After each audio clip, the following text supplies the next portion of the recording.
ವಿದ್ಯಾರ್ಥಿಗಳಿಗೆ ಸ್ವಾಗತ. ಈ ದಿನ ನಾನು 9ನೇ ತರಗತಿ ಗಣಿತ ವಿಷಯದಲ್ಲಿ ಬರುವಂತಹ ಭಾಗ 2ರಲ್ಲಿ ಬರುವಂತಹ 2 ಚರಾಕ್ಷರಗಳಿರುವ ರೇಖಾತ್ಮಕ ಸಮೀಕರಣಗಳು ಎಂಬ ಘಟಕವನ್ನು ಆಯ್ಕೆ ಮಾಡಿಕೊಂಡಿರುತ್ತೇನೆ. ಈ ಘಟಕದಲ್ಲಿ ಬರುವಂತಹ ಮೂಲ ಪರಿಕಲ್ಪನೆಗಳ ಬಗ್ಗೆ ಮೊದಲು ಚರ್ಚಿಸುವುದಾದರೆ, ಮೊದಲನೇ ಪರಿಕಲ್ಪನೆ 2 ಚರಾಕ್ಷರಗಳಿರುವ ರೇಖಾತ್ಮಕ ಸಮೀಕರಣಗಳು ಎಂದರೇನು? 2 ಚರಾಕ್ಷರಗಳ ರೇಖಾತ್ಮಕ ಸಮೀಕರಣಗಳ ಪರಿಹಾರಗಳು, ರೇಖಾಗಣಿತೀಯವಾಗಿ ಚರಾಕ್ಷರದ ಬೆಲೆಯನ್ನು ಪ್ರತಿನಿಧಿಸುವುದು, ನಕ್ಷೆ ರಚಿಸುವುದು, x ಮತ್ತು y ಅಕ್ಷಗಳಿಗೆ ಸಮಾಂತರವಾಗಿರುವ ರೇಖೆಗಳ ಸಮೀಕರಣ.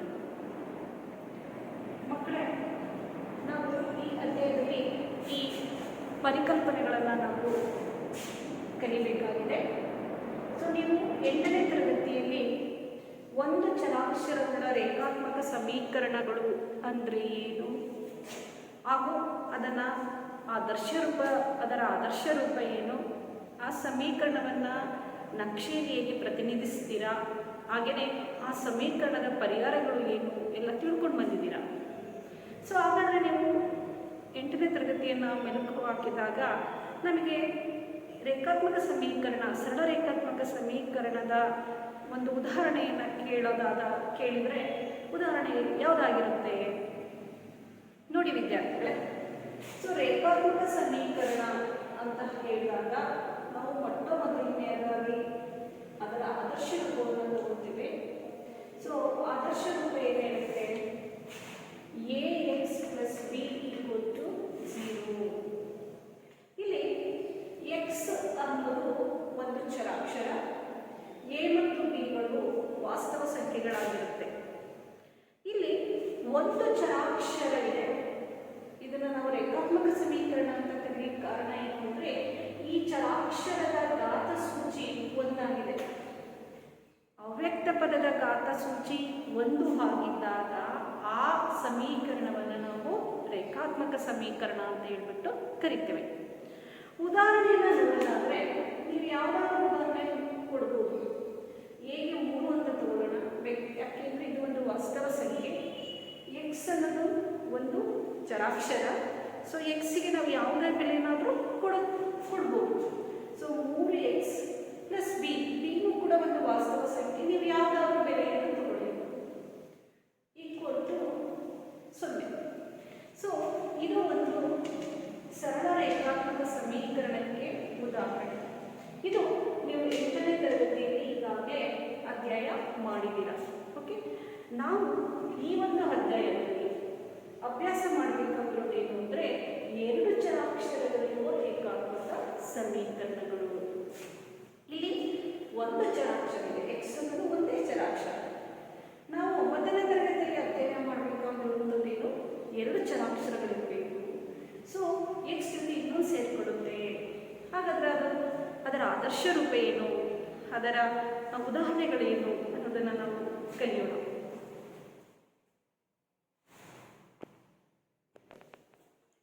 ಆದರ್ಶ ರೂಪವನ್ನು ಗಮನಿಸಿದಾಗ ax + by + c = 0 ರೂಪದಲ್ಲಿ ಬರೆಯಬಹುದಾದ ಯಾವುದೇ ಸಮೀಕರಣವನ್ನು 2 ಚರಾಕ್ಷರಗಳಿರುವ ರೇಖಾತ್ಮಕ ಸಮೀಕರಣ ಎನ್ನುತ್ತೇವೆ.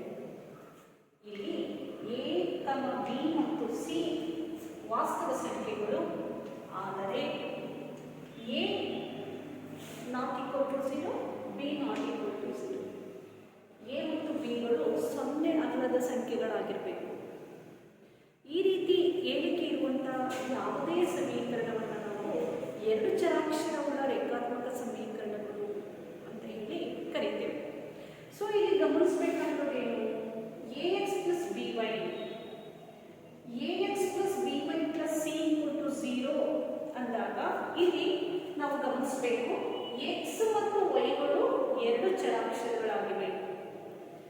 x ನ ಸಹಗುಣಕ a, y ನ ಸಹಗುಣಕ b ಮತ್ತು c. a, b, cಗಳು ಮತ್ತು ಸಿಗಳು ವಾಸ್ತವ ಸಂಖ್ಯೆಗಳು. ಏನು ವಾಸ್ತವ ಸಂಖ್ಯೆಗಳು?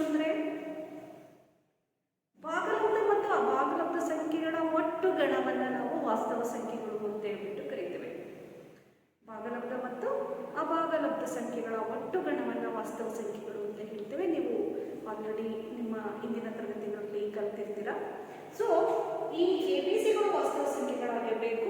ಆದರೆ ಇಲ್ಲಿ ಇನ್ನೊಂದು ಕಂಡೀಷನ್ ಇದೆ. ಎ ಯ ಬೆಲೆ 0 ಆಗಿರಬಾರ್ದು, ಬಿ ಯ ಬೆಲೆಯೂ ಕೂಡ 0 ಆಗಿರಬಾರ್ದು.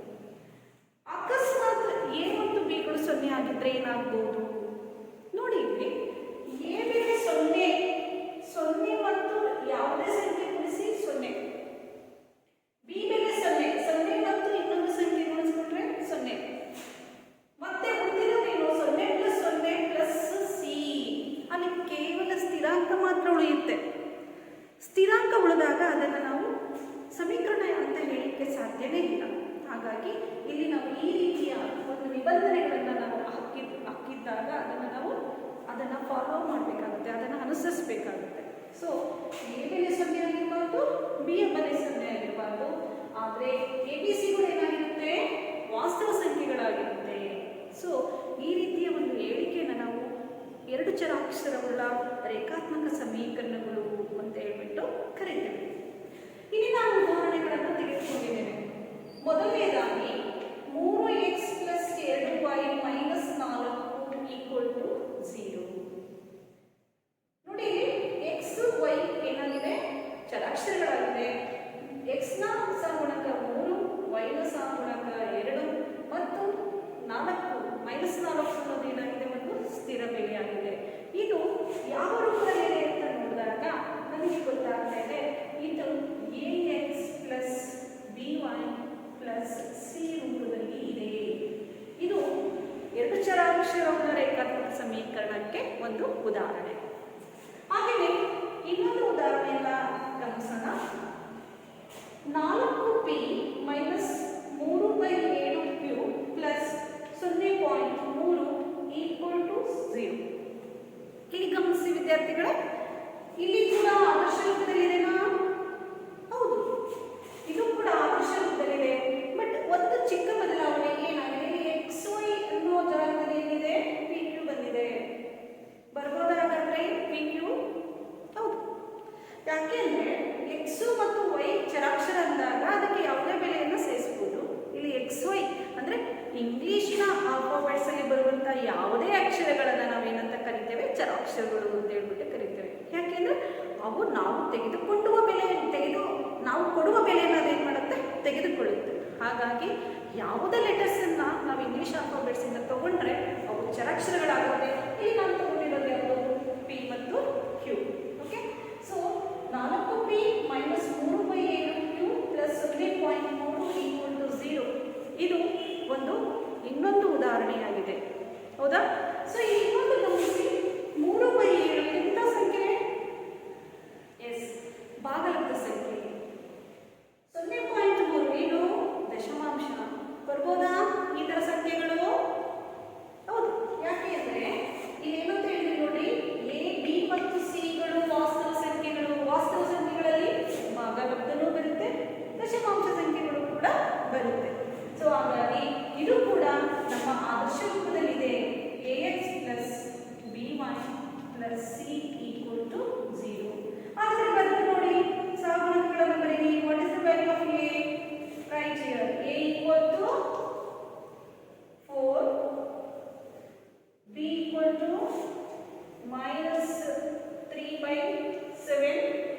ಯಾಕೆಂದ್ರೆ ಇಲ್ಲಿ ಮೈನಸ್ ಇದೆ, ಇಲ್ಲಿ ಪ್ಲಸ್ ಇದೆ, ಹಾಗಾದ್ರೆ ಇಲ್ಲಿ ಏನಿದೆ, ಮೈನಸ್ ಇದೆ. So right, b = -3/7. c you are right, c = 0.3. c = 0.3.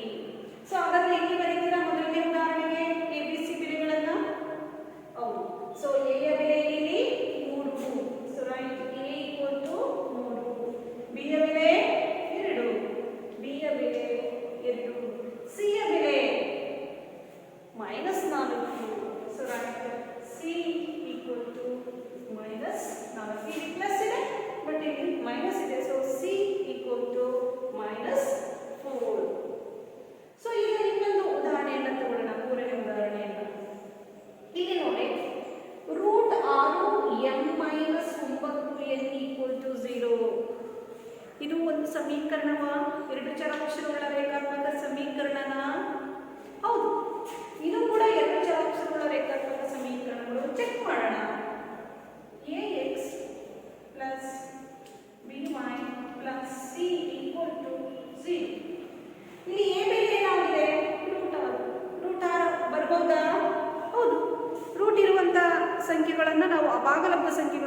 ಕರಿತೇವೆ.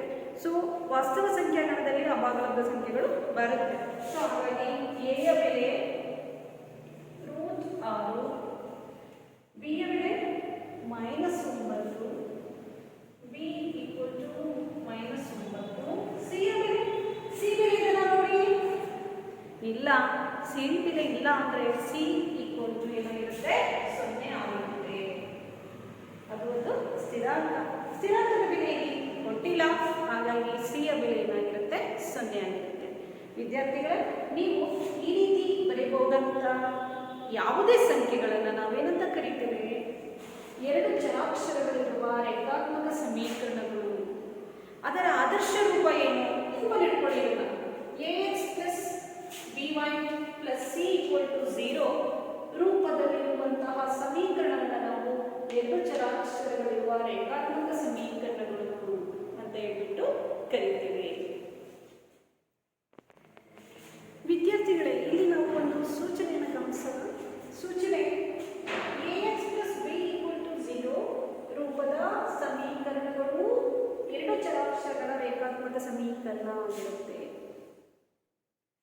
ನೋಡಿ, ಚರಾಕ್ಷರ x ಇದೆ. ಇದನ್ನು ನಾನು ಒಂದು ಸರಳ ರೇಖಾತ್ಮಕ ಸಮೀಕರಣಗಳು 8ನೇ ತರಗತಿಯಲ್ಲಿ ನೀವು ಓದಿದ್ದೀರಾ ಅಂತ ಆಲ್ರೆಡಿ ಹೇಳಿದ್ದೀನಿ. ಆದರೆ ಇದನ್ನು ಕೂಡ ನಾವು ಏನಂತ ಕರೀಲಿಕ್ಕೆ ಸಾಧ್ಯ ಇದೆ? ಎರಡು ಚರಾಕ್ಷರಗಳ ರೇಖಾತ್ಮಕ ಸಮೀಕರಣ ಅಂತ ಕರೀಲಿಕ್ಕೆ ಸಾಧ್ಯತೆ ಇದೆ.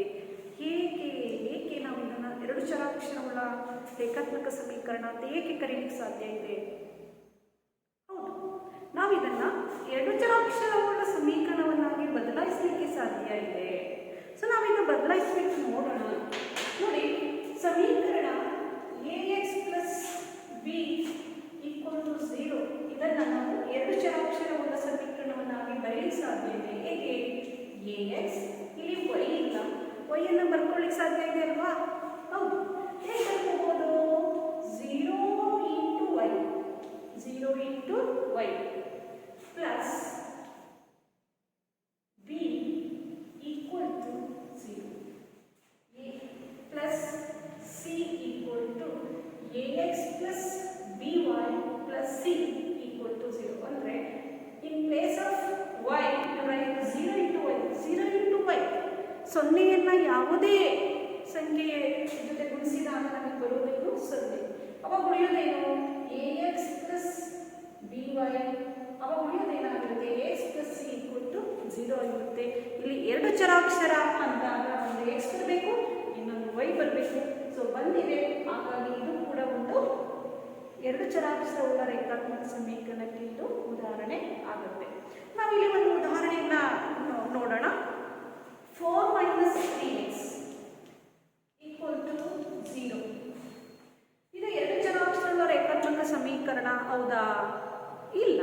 ಇದನ್ನು ನಾವು ಎರಡು ಚರಾಕ್ಷರಗಳ ರೇಖಾತ್ಮಕ ಸಮೀಕರಣವನ್ನಾಗಿ ಬರೆಯೋದಾದರೆ ಈ ರೀತಿ ಬರೀತೀವಿ: -3x. ಸೊ ಆದರ್ಶ ರೂಪದಲ್ಲಿ ಬರೀಬೇಕು ಅಂದಾಗ x ಮೊದಲನೇ ಪದ ಆಗಿರಬೇಕು.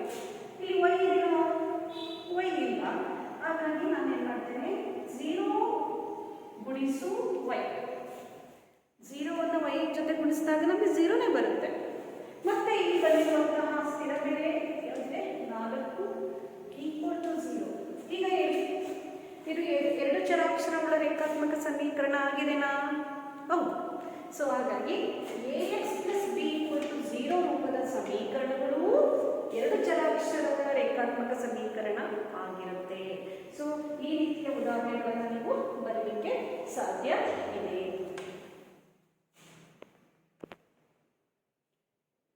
ವಿದ್ಯಾರ್ಥಿಗಳೇ, ಈಗ ನಾವು ಈ ಅಧ್ಯಾಯದಲ್ಲಿ ಬರುವಂತಹ ಮೊದಲನೇ ಅಭ್ಯಾಸ 10.1 ಇದರಲ್ಲಿ ಬರುವಂತಹ ಲೆಕ್ಕಗಳನ್ನು ಗಮನಿಸಿದಾಗ ಮೊದಲನೆಯ ಲೆಕ್ಕ: ಒಂದು ನೋಟ್ ಪುಸ್ತಕದ ಬೆಲೆಯು ಒಂದು ಪೆನ್ನಿನ ಬೆಲೆಯ 2ರಷ್ಟಿದೆ.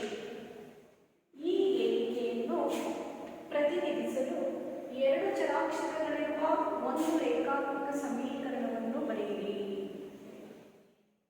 ಇಲ್ಲಿ ಒಂದು ಪ್ರಶ್ನೆ ಹೇಳಿಕೆಯ ರೂಪದಲ್ಲಿದೆ. ಇದನ್ನು ನಾವು ಎರಡು ಚರಾಕ್ಷರವುಳ್ಳ ರೇಖಾತ್ಮಕ ಸಮೀಕರಣದ ರೂಪದಲ್ಲಿ ಬದಲಾಯಿಸಬೇಕು. ಇಲ್ಲಿ ಒಂದು ಸೂಚನೆ ಕೂಡ ಕೊಟ್ಟಿದ್ದಾರೆ. ಒಂದು ನೋಟ್ ಪುಸ್ತಕದ ಬೆಲೆ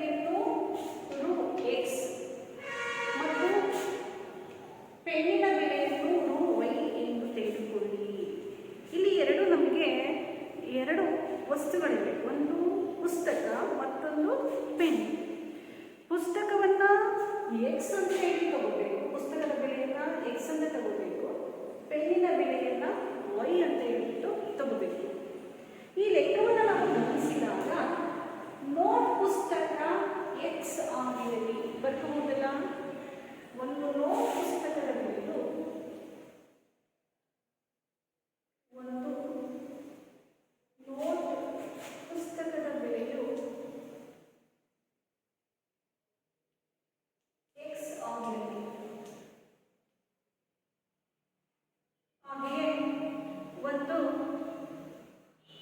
ಪೆನ್ನಿನ ಬೆಲೆಯು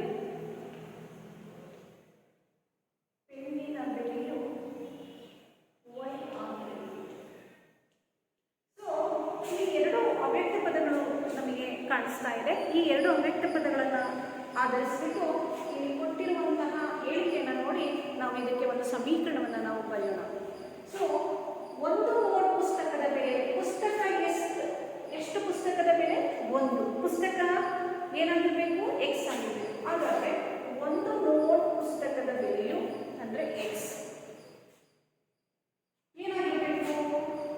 ಒಂದು ನೋಟ್ ಪುಸ್ತಕದ ಬೆಲೆಯು ಒಂದು ಪೆನ್ನಿನ ಬೆಲೆಯ ಎರಡರಷ್ಟಿದೆ. ಒಂದು ಪೆನ್ ಅಂದರೆ ಎಷ್ಟು? ವೈ. ಪೆನ್ ಅಂದರೆ ಏನಂದರೆ ವೈ. ಈ ಪೆನ್ನಿನ ಬೆಲೆಯ ಎರಡರಷ್ಟಿರುತ್ತದೆ. ನಿಮಗೆ ಗೊತ್ತಿರ್ಬೋದು, ಸಾಮಾನ್ಯವಾಗಿ ಪೆನ್ನಿನ ಬೆಲೆ ಕಡಿಮೆ ಇರುತ್ತೆ. ಯಾವುದಕ್ಕೆ ಹೋಲಿಕೆ ಮಾಡಿದಾಗ? ಪುಸ್ತಕಕ್ಕೆ ಹೋಲಿಕೆ ಮಾಡಿದಾಗ. ಪೆನ್ನು ಕಡಿಮೆ ಇರುತ್ತೆ ಪುಸ್ತಕಕ್ಕೆ ಹೋಲಿಕೆ ಮಾಡಿದಾಗ. ಈ ಒಂದು ಪುಸ್ತಕದ ಬೆಲೆ ಈ ಪೆನ್ನಿನ ಬೆಲೆಯ ಎರಡರಷ್ಟು. ನಾವು ಈ ಪೆನ್ನಿನ ಬೆಲೆ 5 ರೂಪಾಯಿ ಅಂತ ತಗೊಳ್ಳೋದಾದರೆ ಪುಸ್ತಕದ ಬೆಲೆ ಎಷ್ಟಾಗಿರುತ್ತೆ? 10 ಅಲ್ವಾ? ಸೊ ಈ ಪೆನ್ನಿನ ಎರಡರಷ್ಟಿರುತ್ತೆ ಈ ಪುಸ್ತಕದ ಬೆಲೆ. ಅಕಸ್ಮಾತ್ ಇದನ್ನು 10 ರೂಪಾಯಿ ಆಗೋದ, 10 ರೂಪಾಯಿ ಪೆನ್ ಇದೆ ಅಂದರೆ ಪುಸ್ತಕದ ಬೆಲೆ ಎಷ್ಟಾಗಿರುತ್ತೆ? ಈ ಪೆನ್ನಿನ ಬೆಲೆ ಎರಡರಷ್ಟು. 10 × 2 ಏನಾಗಿರುತ್ತೆ? 20 ಆಗಿರುತ್ತೆ. ಸೊ ಹಾಗಾಗಿ ನೋಟ್ ಪುಸ್ತಕದ ಬೆಲೆ ಎಕ್ಸ್, ಪೆನ್ನಿನ ಬೆಲೆ ವೈ. ಈ ಪುಸ್ತಕದ ಬೆಲೆ ಈ ಪೆನ್ನಿನ ಬೆಲೆ ಎರಡರಷ್ಟಿರುತ್ತದೆ. ಹೌದಲ್ವಾ? ಸೊ ಇದು ನಾವು ರಚಿಸಿರುವಂತಹ ಒಂದು ಎರಡು ಚರಾಕ್ಷರವುಳ್ಳ ರೇಖಾತ್ಮಕ ಸಮೀಕರಣ. ಇದನ್ನು ನಾವು ಆದರ್ಶ ರೂಪದಲ್ಲಿ ಬರೆಯೋದಾದರೆ x minus 2y = 0. X minus 2y = 0. ವಿದ್ಯಾರ್ಥಿಗಳೇ, ಇದೇ ರೀತಿ ನಿಮಗೆ ಪ್ರಶ್ನೆಗಳು ಈ ರೀತಿ ಬಂದಾಗ ನಾವು ಅದನ್ನು ಒಂದು ಸಂಶ್ಲೇಷಿಸಿ ಅದನ್ನು ಸಂಶ್ಲೇಷಿಸಿಬಿಟ್ಟು ಅದನ್ನು ವ್ಯಕ್ತಗೊಳಿಸಬೇಕು. ಅವ್ಯಕ್ತ ಪದಗಳಿಗೆ ಪರಿವರ್ತಿಸಿ ನಾವು ಈ ಒಂದು ಸಮೀಕರಣವನ್ನು ಬರೀಲಿಕ್ಕೆ ಸಾಧ್ಯ ಆಗುತ್ತೆ. ಈ ರೀತಿ ನೀವು ಸಮಸ್ಯೆಗಳು ಬಂದಾಗ ನೀವು ಬರಿಬೇಕು. ವಿದ್ಯಾರ್ಥಿಗಳೇ, ಈಗ 10.1ರ ಎರಡನೇ ಲೇಖವನ್ನು ಗಮನಿಸೋಣ. ಕೆಳಗಿನ ರೇಖಾತ್ಮಕ ಸಮೀಕರಣಗಳನ್ನು ax + by + c = 0 ರೂಪದಲ್ಲಿ ಬರೆದು ಪ್ರತಿಯೊಂದು ಸಂದರ್ಭದಲ್ಲಿ a, b ಮತ್ತು c ಗಳ ಬೆಲೆಗಳನ್ನು ಬರೆಯಿರಿ. ಈ ಕೊಟ್ಟಿರುವಂತಹ ಸಮೀಕರಣಗಳನ್ನು ax + by + c ರೂಪದಲ್ಲಿ ನಾವು ಮೊದಲು ಬರೆದ್ಬಿಟ್ಟು ನಂತರ a, b ಮತ್ತು c ಗಳ ಬೆಲೆಗಳನ್ನು ನಾವು ಬರೀಬೇಕು. ವಿದ್ಯಾರ್ಥಿಗಳ ಇಲ್ಲಿ ಮೊದಲನೇ ಲೆಕ್ಕವನ್ನು ನಾವು ಗಮನಿಸೋಣ. ಮೊದಲನೇ ಲೆಕ್ಕ 2x + 3y = 9.35 ಬಾರ್ ಅಂತ ಇದೆ. ಓಕೆ, ಇದು ಈ ರೂಪದಲ್ಲಿ ನಾವು ಬರೀಬೇಕು. ಈ ರೂಪದಲ್ಲಿ ಇದನ್ನು ಫಸ್ಟ್ ನೋಡೋಣ. ಇದನ್ನು ಇಲ್ಲ, ಸಿ ಈಕ್ವಲ್ಸ್ನ ಆಚೆ ಇದೆ. ನಾವೀಗ ಈಕ್ವಲ್ಸ್ನ ಒಳಗೆ ತಗೊಂಡ್ಬರೋಣ. ಬರೀಬಹುದಲ್ಲ? ಇಲ್ಲಿ ಫಸ್ಟು ax + by + c ಆದರ್ಶ ರೂಪದಲ್ಲಿ ನಾವು ಪರಿವರ್ತಿಸ್ಕೋಬೇಕು. ಆ ರೀತಿ ಪರಿವರ್ತಿಸ್ಕೊಳ್ಳೋಣ. ax + by ಸರಿ ax + 2x + 3y 9.35 ಒಳಗೆ ತಗೊಳ್ಳೋಣ. ಪ್ಲಸ್ ಇರೋದೇನಾಗುತ್ತೆ? ಮೈನಸ್ ಆಗುತ್ತೆ. -9.35 ಬಾರ್. ಇಲ್ಲೇನು ಬರೀಬೇಕು? 0.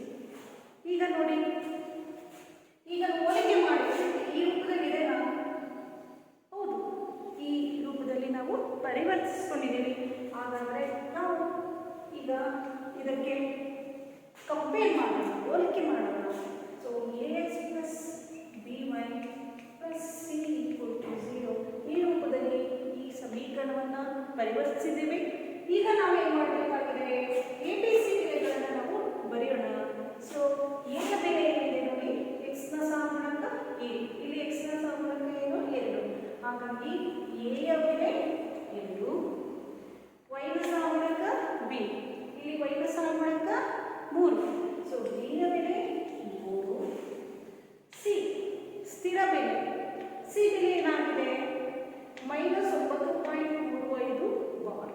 ಓಕೆ, ಸೊ ರೈಟ್ ಸಿ ಯ ಬೆಲೆ -9.35 ಬಾರ್ ಆಗಿದೆ. ಸೊ ಈ ರೀತಿ ನೀವು ಅಭ್ಯಾಸದ ಲೆಕ್ಕಗಳನ್ನು ನಾವು ಏನು ಮಾಡಬೇಕಾಗುತ್ತೆ, ಬಿಡಿಸ್ಬೇಕಾಗುತ್ತೆ. ಈ ಎರಡನೇ ಲೆಕ್ಕದ ಎರಡನೇ ಭಾಗವನ್ನು ನೋಡೋಣ. x - y/5 - 10 = 0. ಇಲ್ಲಿ x + by + c ರೂಪದಲ್ಲಿ ನಾವು ಬರೆಯಬೇಕು.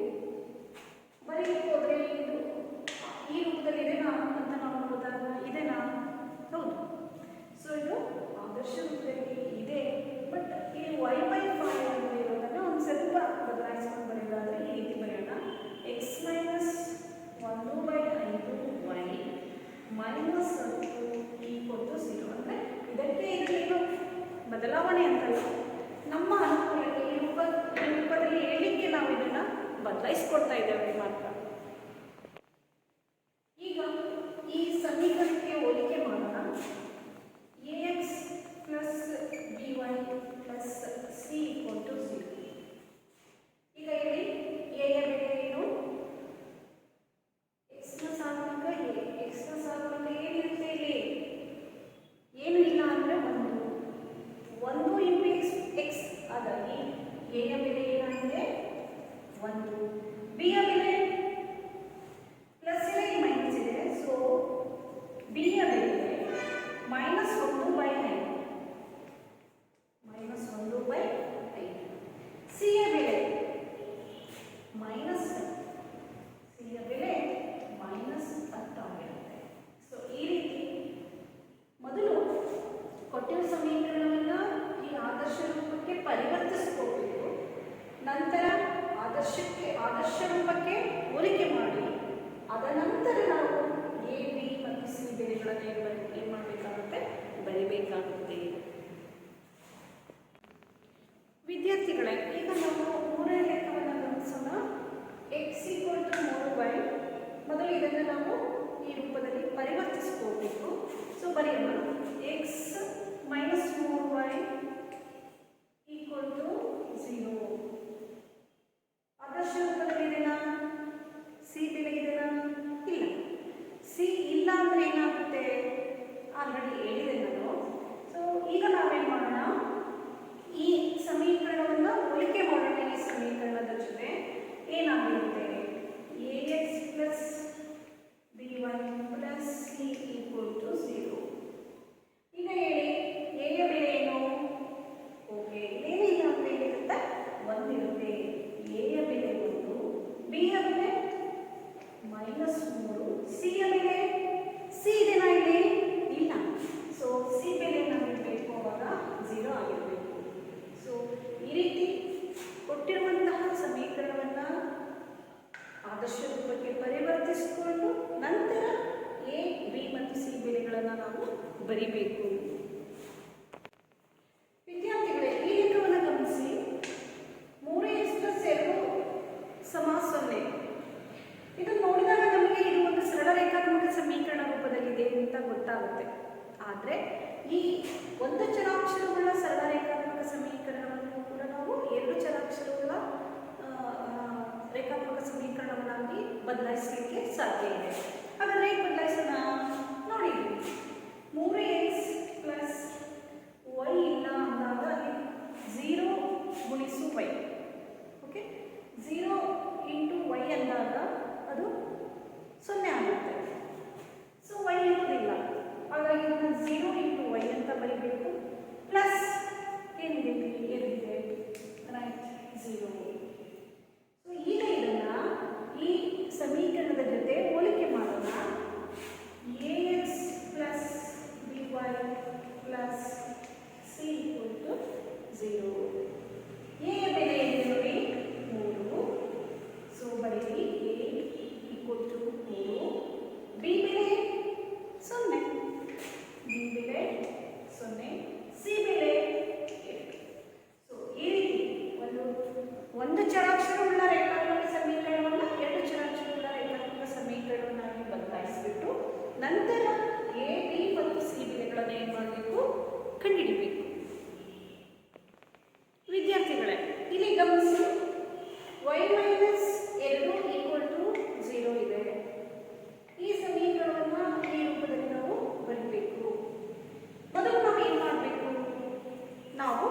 ಆದರ್ಶ ರೂಪದಲ್ಲಿ ಬರೀಲಿಕ್ಕೆ ಪ್ರಯತ್ನಿಸಬೇಕು.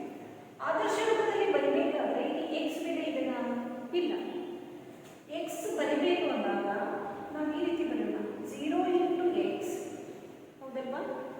0 ಇಂಟು ಎಕ್ಸ್ ಪ್ಲಸ್ ಏನಿದೆ, ವೈ ಇದೆ, ವೈ ಬರೆಯೋಣ, -2 ಇದೆ ಬರೆಯೋಣ, ಈಕ್ವಲ್ ಟು 0. ಈಗ ನಾವು ಇದನ್ನ ಹೋಲಿಕೆ ಮಾಡೋಣ ಈ ಒಂದು ಸಮೀಕರಣಕ್ಕೆ. ಸೊ ಏನಾಗುತ್ತೆ ನೋಡಿ, ax plus b1 plus c equal to 0. ಈಗ ಬರೀತಾ ಹೋಗಿ, a ಯ ಬೆಲೆ ಏನು? 0. b ಯ ಬೆಲೆ ಏನು? ನೋಡಿ, b ಯ ಬೆಲೆ ಏನಾಗುತ್ತೆ? y ಇದೆ, y ಇದೆ, y ಇದೆ ಅಂದ್ರೆ ಹಿಂದೆ ಏನಿರುತ್ತೆ? 1 ಇರುತ್ತೆ ಅಲ್ವಾ? ಸೊ b ಬೆಲೆ 1, c ಬೆಲೆ ಏನು? -2. c ಯ ಬೆಲೆ ಏನಾಗುತ್ತೆ? -2 ಆಗುತ್ತೆ. ಸೊ ಈ ರೀತಿ ನಾವು ಮೊದಲು ಆದರ್ಶ ರೂಪಕ್ಕೆ ಬರೆದು ನಂತರ a, b ಮತ್ತು c ಬೆಲೆಗಳನ್ನು ಬರಿಬೇಕು. ವಿದ್ಯಾರ್ಥಿಗಳೇ, ಇಲ್ಲಿ ಲೆಕ್ಕವನ್ನು ನೋಡಿ, 5 = 2x ಅಂತ ಇದೆ. ಮೊದಲು ಈ ಲೆಕ್ಕವನ್ನು ನಾವು ಈ ರೂಪಕ್ಕೆ ಬದಲಾಯಿಸಿಕೊಳ್ಳೋಣ. ಸೊ ಮೊದಲು x ಬರ್ಕೊಳ್ಳೋಣ, 2x ಇದೆ, y ಇದೆನಾ? y ಇಲ್ಲ. y ಇಲ್ಲ ಅಂದ್ರೆ ನಾವು ಏನು ಮಾಡಬೇಕಾಗುತ್ತೆ? 0 × y ಆ ರೀತಿ ಆ ರೂಪದಲ್ಲಿ ಬರೀಬೇಕು. ಇಲ್ಲಿ 2x ಪ್ಲಸ್ 0 ಇಂಟು y, ಈ 5 ಈ ಕಡೆ ಬಂದರೆ ಈಕ್ವಲ್ಸ್ನ ಆಚೆ ಬಂದಾಗ ಏನಾಗುತ್ತೆ? -5 ಸಮ 0. ನಂತರ ನಾವು ಹೋಲಿಕೆ ಮಾಡೋಣ, ax plus by plus c equal to 0.